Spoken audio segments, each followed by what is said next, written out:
Okay, so today we're going to be practicing different types of shot that you might use in film or photography.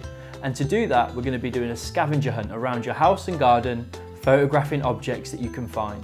First thing you need to do is download the worksheet, the link is in the description, and then print it out if you can. Pick one of the objects that you want to photograph, find it in your house, and then use one of the shot types to take that photograph.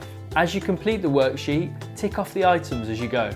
Try using different shot types with different objects and seeing what the results are. You can try and set yourself challenges like only looking inside the kitchen or bedroom. Why not design your own scavenger hunt to give to your friend or to your grown-up? Thanks for watching. Make sure you give the video a like and a share and check out some of the other videos in the series.